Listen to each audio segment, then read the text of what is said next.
और जन्मदिन पर मोहल्ले भर के लोगों को बुलाइए और अपने पिता के जिंदा रहते उनके जन्मदिन के अवसर पर मोहल्ले भर के खिलाइए। फिर देखिए आपके पिता के अंदर कितनी असीम खुशी होती है कि हमारा बेटा लायक है जो हमारा जन्मदिन मना रहा है। हम अपने बेटे का, अपनी बीवी का, अपनी बेटी का और अपना जन्मदिन मनाते हैं, लेकिन अपने माँ और बाप का जन्मदिन नहीं मनाते हैं। इसलिए हम कहना चाहते हैं कि अपने माँ और बाप के मरने पर मृत्यु भोज न करिए, अपने माँ और बाप के जिंदा रहने पर उनका जन्मदिन मनाइए। फिर देखिए उनके अंदर कितनी असीम खुशी होती है, कितनी असीम प्रसन्नता होती है। इसलिए यही कहते हुए आप लोगों से कि छेदी मास्टर अकेला साहब का फिर से जो गीत जो मैं कहा और इस तरीके का प्रयास कि हम लोग भीम गीत पूरा का पूरा भीमराव अम्बेडकर साहब के जन्म से लेकर और उनके निर्वाण प्राप्ति तक की पूरी कथा को हम सभी लोग काव्यात्मक तरीके से लिखने का प्रयास करें। भारत के संविधान को काव्यात्मक रूप में लिखने का प्रयास करें। बुद्ध के पूरे जीवन को हम काव्यात्मक रूप में लिखने का प्रयास करें। और जिस तरीके से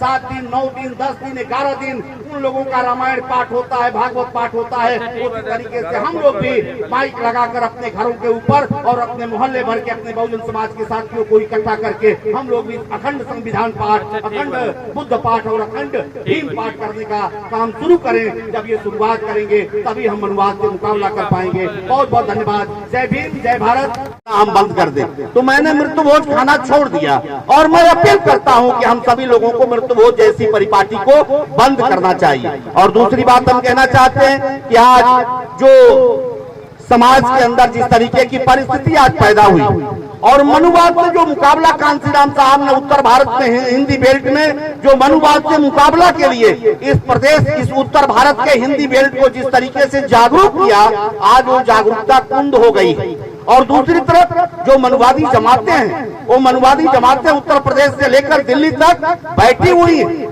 ऐसी बेशर्मी दुनिया के इतिहास में कहीं नहीं होगी कि ऑक्सीजन के अभाव में लोग मर जाते हैं, लेकिन उत्तर प्रदेश की सरकार ने हर जिले में इसी नवरात्र में राम कथा कहने के लिए और दुर्गा चालीसा पढ़ने के लिए हर जिले को 1-1 लाख रुपए दे दिया है। साथियों, ऐसी बेशर्मी और इस तरीके का शासन, इस तरीके का राज, आज छात्रवृत्ति के लिए बच्चों के पैसा नहीं है।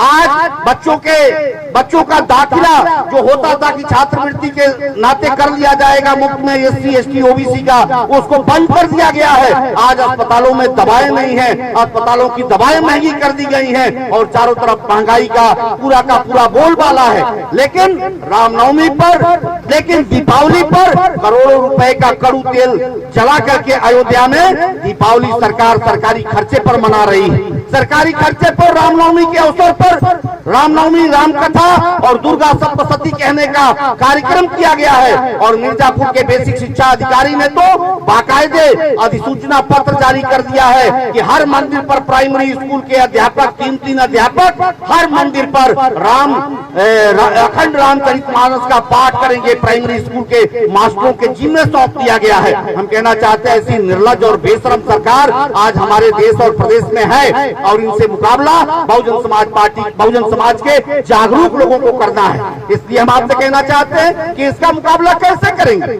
जब कैडराइज लोग नहीं हैं, कैडर सिस्टम खत्म हो गया। छेदी मास्टर अकेला जैसे लोग अब बुजुर्गी की तरफ जा रहे हैं। नई पीढ़ी कैडराइज होकर निकल नहीं रही है। सत्येंद्र गौतम जैसे साथी, कुछ चुनिंदा साथी इस तरीके का प्रयास शुरू किए हैं, लेकिन हम कहना चाहते हैं इसका मुकाबला करने के लिए तभी हम इसका मुकाबला कर सकते हैं कि हम उनके अखंड रामचरितमानस, अखंड भागवत और अखंड दुर्गा सप्तशती के खिलाफ हम अखंड संविधान पाठ शुरू करें, हम अखंड बुद्ध पाठ शुरू करें, हम अखंड अम्बेडकर पाठ शुरू करें और हम अपनी बस्तियों में अपने समाज को जगाने के लिए हमको इसके मुकाबले में अखंड संविधान पाठ, अखंड बुद्ध पाठ और अखंड अम्बेडकर पाठ की शुरुआत करनी होगी। और ये जब हम अपने समाज के अंदर शुरू करेंगे तो हमारा समाज जो उनके उन कथाओं की तरफ, उनके इन पाखंडों की तरफ जा रहा है, वो उस तरफ से आकर के और समझेगा कि बुद्ध कौन थे, अम्बेडकर कौन थे और संविधान ने हमारे लिए क्या किया है। इसलिए हम कहना चाहते हैं छेदी मास्टर अकेला जैसे लोग हैं जो इस तरीके के आयोजन में बहुत अच्छी भूमिका अदा कर सकते हैं। इसलिए